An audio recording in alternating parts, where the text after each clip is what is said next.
रणवीर राजेश 1% सांगतो बघा, हे जे ऍक्सिडेंट झाला त्याला रिस्पॉन्सिबल माणूस म्हणजे रणवीर राजे शिर्केच आहे. आम्हाला वाटलं होतं या अपघातानंतर तरी तुमचे डोळे उघडतील.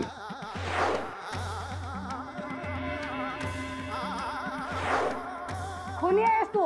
माझा पोरगा तुझ्याकडे काम करत होता, त्याचा जीव घेतलास तू. तू चांगल्या मनाने मरणार नाहीस विक्रम, लक्षात ठेव. विक्रम, अनेकांचे संसार उद्ध्वस्त केले तू. तुला तर आम्ही देव समजत होतो, पण तू तर राक्षस निघालात, राक्षस नराधमा. माझे शाप आहेत तुला. तू कधी सुखाने झोपू शकणार नाहीस. तुझं घर बी असंच बर्बाद होईल.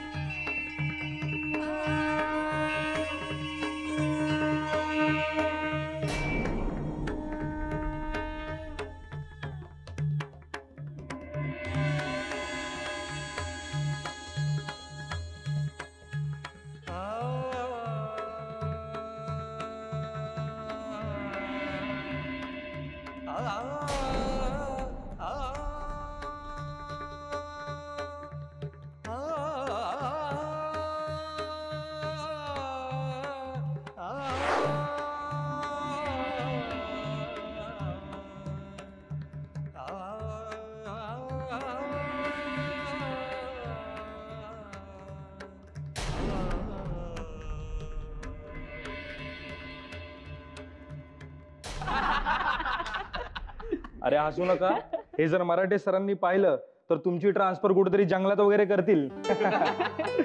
एक लक्षात ठेवा, फर्स्ट इम्प्रेशन लास्ट इम्प्रेशन आहे. उद्या सर आले की आपलं फर्स्ट इम्प्रेशन असं पाहिजे की सर एकदम खुश झाले पाहिजे. हा पण मी काय म्हणते सर, मला आधी सांगितलं असतं तर मी काहीतरी करून घेऊन आले असते घरून. काय बोलताय मॅडम? त्यापेक्षा पोलीस स्टेशनच्या दाराला तोरणं आणि पोलीस स्टेशनच्या समोर रांगोळी काढता इथे काय याचा विचार करा. मी काय म्हणतोय की आपण जर शहरातल्या सगळ्या मान्यवर व्यक्तींना एकत्र केलं आणि त्यांचं गेट टुगेदर ठेवलं आणि त्या सगळ्यांसमोर मराठे सरांना जर इंट्रोड्यूस केलं तर कसं राहील? काय गोळी? हा सर, म्हणजे मराठे सरांबरोबर माझा पण फोटो येईल पेपरला. आणि माझा बी. हो हो, त्याची काही गरज नाहीये.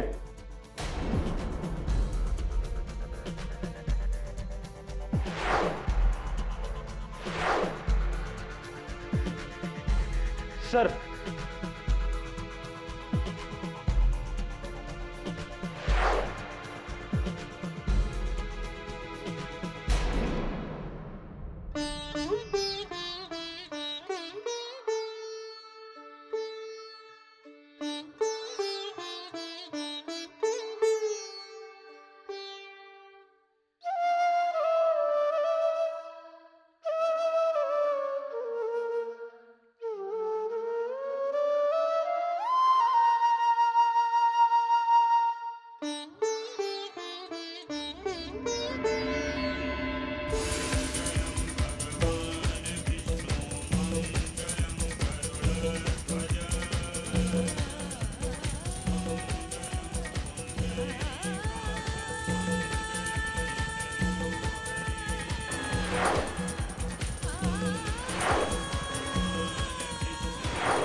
सर तुम्ही तुम्ही तो उद्या येणार होता ना? इन्स्पेक्टर सिद्धांत मराठीची एक खासियत आहे, वेळेच्या आधी कुठेही पोहोचायचं. त्याचे फायदे आहेत. लोकांना आपल्याबद्दल काय वाटतं हे कळतं. तसं आत्ता कळलं? नाही सर, आम्ही असं म्हणत होतो की काही बोलायची गरज नाहीये. आपापली कामं व्यवस्थित करा. चला कामाला लागा. Yes sir.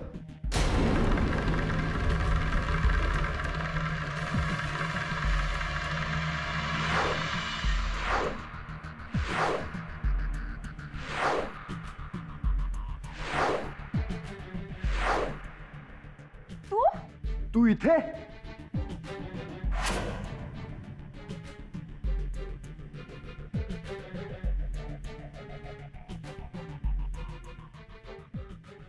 Sir, Sakshi Deshmukh reporting sir.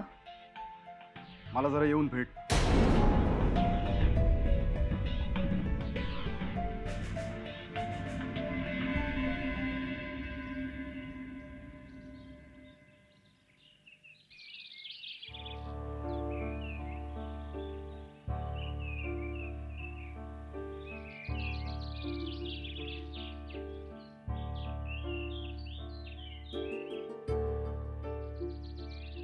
काय झालं देव्यानी?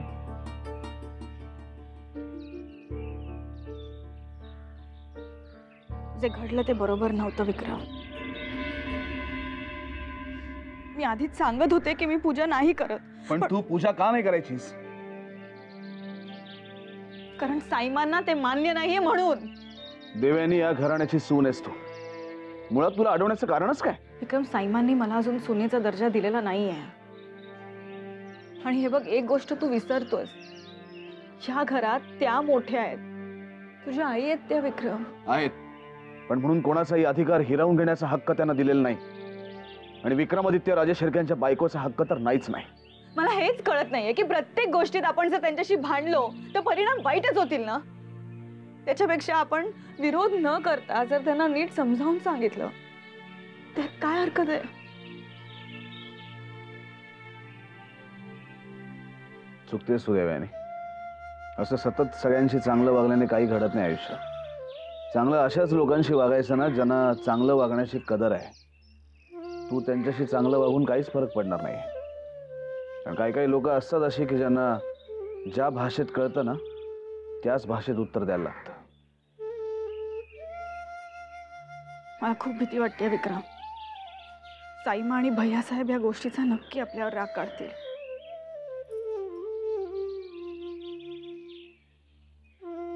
देव्यानी त्या दोघांचाही सामना करायला आम्ही समर्थ आहोत. आणि ही भीती आहे ना, ही भीती सगळ्यात आधी मनातनं काढून टाक. आता कोणालाही घाबरायचं नाही अजिबात.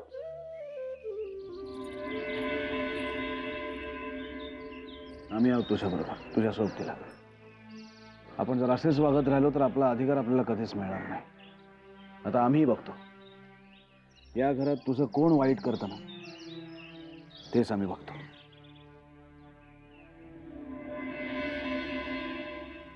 तुझी काही चूक नाहीये.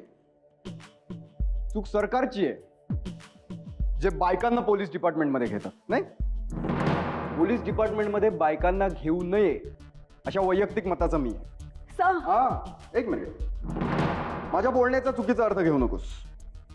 स्त्री वर्गाबद्दल मलाही प्रचंड आदर आहे, पण बायकांचं पोलीस डिपार्टमेंटमध्ये काहीही काम नाही. ते तुमचं ते स्त्री दाक्षिण्य, स्त्री पुरुष समानता बाहेर, इथे नाही.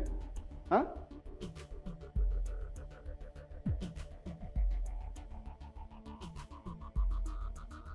तू त्या दिवशी किती मोठी चूक केली आहेस याची तुला कल्पना आहे? काय असायला हवी. 1 महिना, सबंध 1 महिना मी त्या टोळीच्या मागावर होतो. तो ड्रग्ज डीलर त्या दिवशी तिथे येणार होता हे कळल्यावर मी तिथे फिल्डिंग लावली आणि आपण ऐन वेळेला येऊन सगळ्याचा बट्ट्याबोळ केला. हो ना? काय कारण? कर्तृत्व दाखवायचं होतं. नाही, तुझ्या या कर्तृत्वाबद्दल जर मी आता वरिष्ठांना कल्पना दिली, जर त्यांच्या कानावर घातलं तर तुला घरी बसावं लागेल ह्याची तुला कल्पना आहे? हो सर. हां, हो सर. कळतंय, सगळं कळतंय, पण सॉरी म्हणावं असं वाटत नाही अजून. I am sorry sir. You should be. One more thing.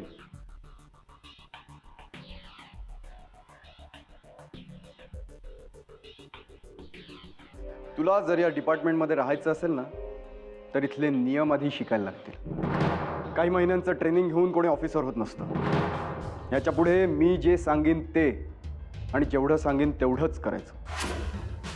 तुझी हुशारी, तुझी अक्कल, तुझा शहाणपणा हे सगळं तुझ्यापाशी.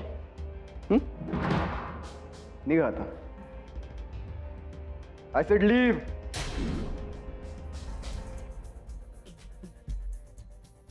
Yes sir. एक मिनिट. त्या भिडेंना पाठवून दे. Okay sir.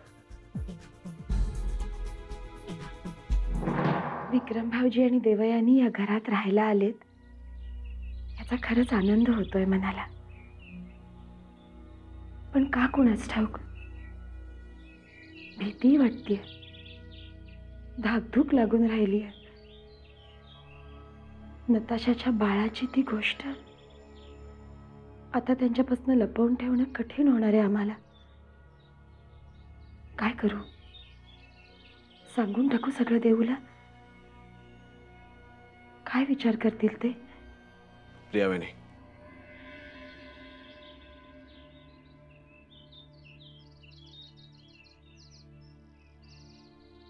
वहिनी,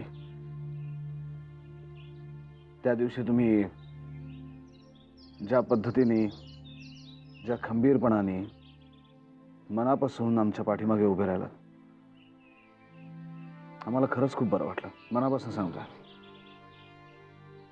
असं वेगळं काही सांगायची गरज आहे भाऊजी? वेगळं असं नाही वहिनी, पण आता आम्ही जरी बाहेर असू ना तरी सुद्धा देवयानी घरी एकटी आहे म्हणून आम्हाला काळजी नाही वाटणार तिची, कारण तुम्ही तिथे असाल.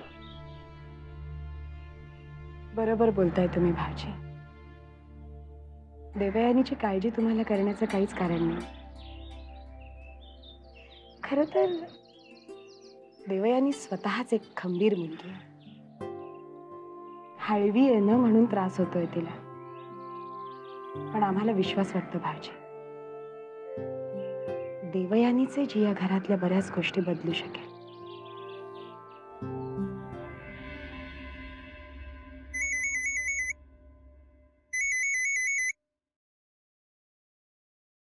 बोल नताशा.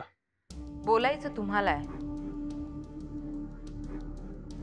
काय ठरवलं? नताशा, तुला माहिती आहे तू आमच्या समोर ठेवलेल्या मागण्या अवास्तव आहेत. त्या पूर्ण करण्यासाठी आम्ही कधीही मान्यता देणार नाही.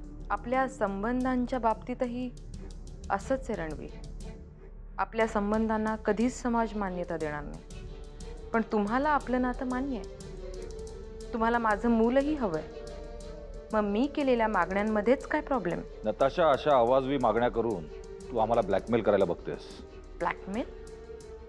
नाही, मला नाही असं वाटत. रणवीर, तुम्ही खूप मोठे इंडस्ट्रियलिस्ट आहात, बिझनेसमन आहात. त्यामुळे तुम्हाला ही गोष्ट माहितीच असायला हवी की प्रत्येक गोष्टीची एक ठराविक किंमत असते.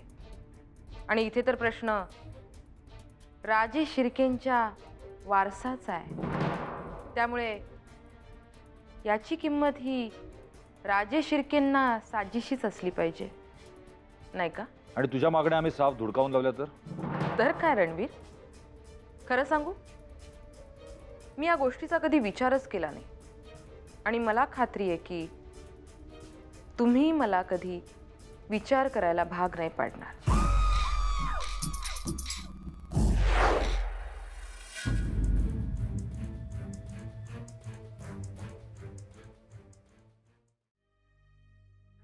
काय झालं आई? झोपली नाहीस अजून? नाही ग, काय ना सुचत नाही, मला अस्वस्थ व्हायला झालंय. दूध घेतलास का तू? तुझी औषधं घेतलीस रात्रीची? हो ग, मगाशीच घेतली मी. ना विचार चाललेत सारखे डोक्यात. बस बस.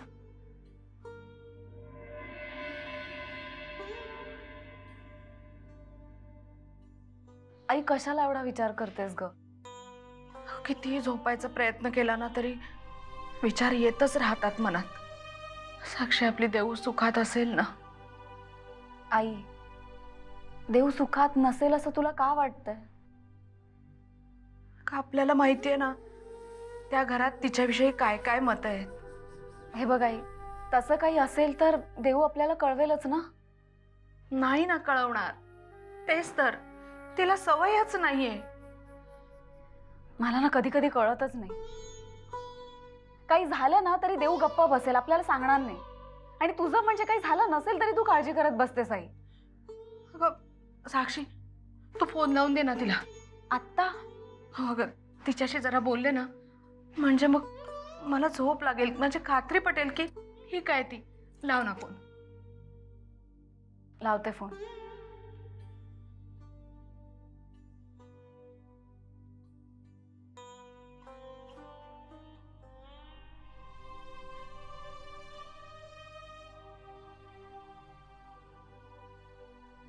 रिंग वाजते.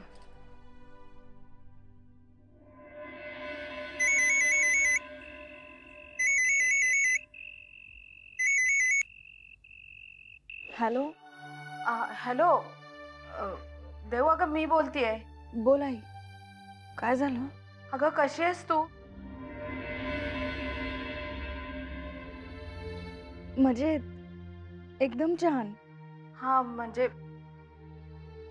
म्हणजे तिथे तुला कोणी काही बोललं वगैरे नाही? छे ग, अजिबात नाही. म्हणजे तू तसा विचारही करू नकोस. अगं आई, इथे ना सगळंच बदललंय. साईमा, सगळेच. म्हणजे खरं तर मीच तुला फोन करणार होते, पण आई अगं तुझा विश्वास बसणार नाही एवढं सगळं बदललंय.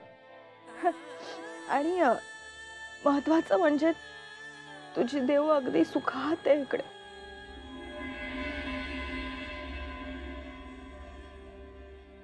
आई, आई काय झालं?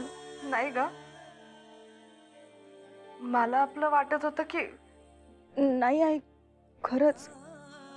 हे बघ, तू काळजी करू नकोस माझी.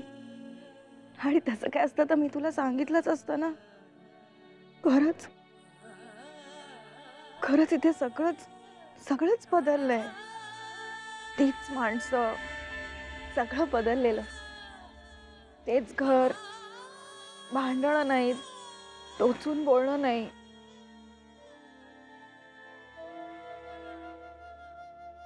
सगळं एकदम सुरळीत चाललंय.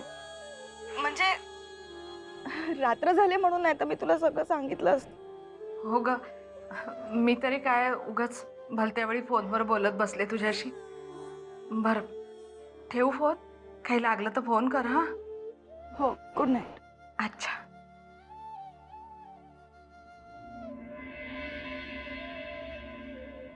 काय मग, झालं समाधान?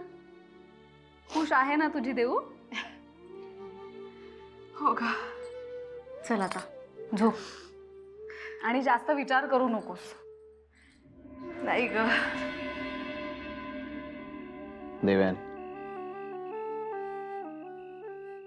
हिम्मत नाही झाली आईला खरं सांगण्याची.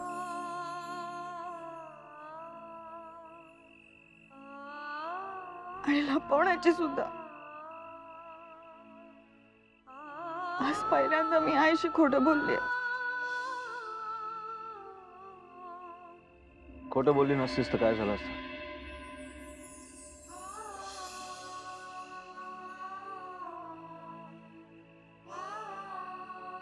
रात्रभर माझी काळजी करत बसली असते.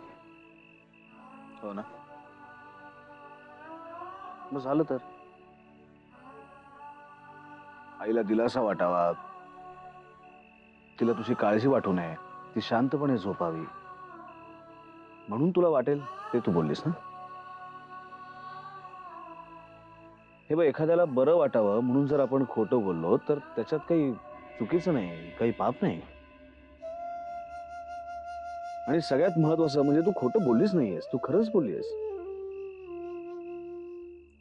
फक्त हे खरं आजचं नाही, उद्याच आहे.